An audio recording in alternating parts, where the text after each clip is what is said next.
1 Samuel 30. David destroys the Amalekites. David and his men reached Ziklag on the third day.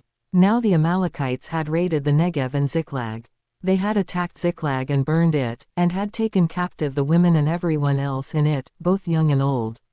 They killed none of them, but carried them off as they went on their way. When David and his men reached Ziklag, they found it destroyed by fire and their wives and sons and daughters taken captive. So David and his men wept aloud until they had no strength left to weep.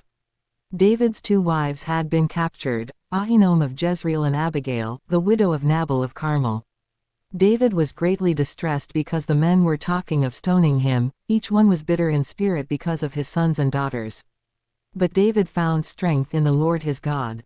Then David said to Abiathar the priest, the son of Ahimelech, "Bring me the ephod." Abiathar brought it to him, and David inquired of the Lord, "Shall I pursue this raiding party? Will I overtake them?" "Pursue them," he answered.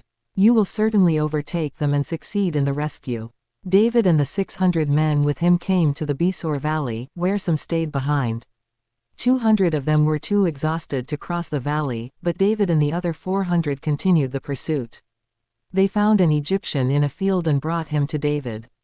They gave him water to drink and food to eat, part of a cake of pressed figs and 2 cakes of raisins. He ate and was revived, for he had not eaten any food or drunk any water for 3 days and 3 nights.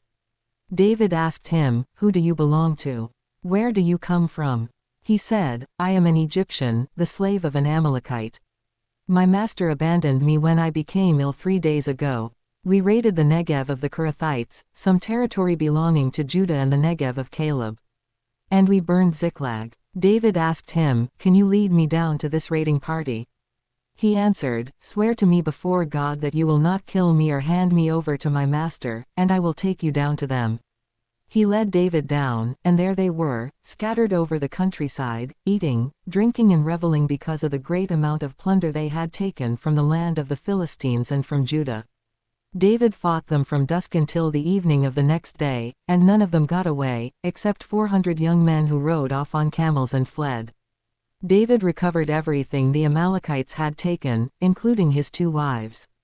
Nothing was missing, young or old, boy or girl, plunder or anything else they had taken.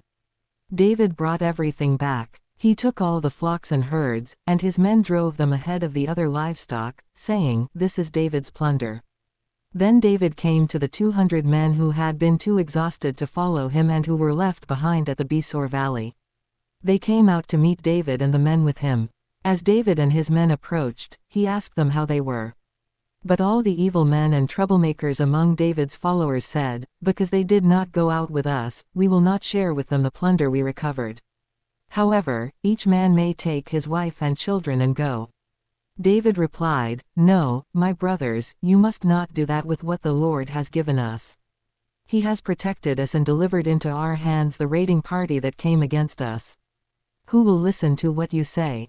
The share of the man who stayed with the supplies is to be the same as that of him who went down to the battle. All will share alike." David made this a statute and ordinance for Israel from that day to this. When David reached Ziklag, he sent some of the plunder to the elders of Judah, who were his friends, saying, "Here is a gift for you from the plunder of the Lord's enemies."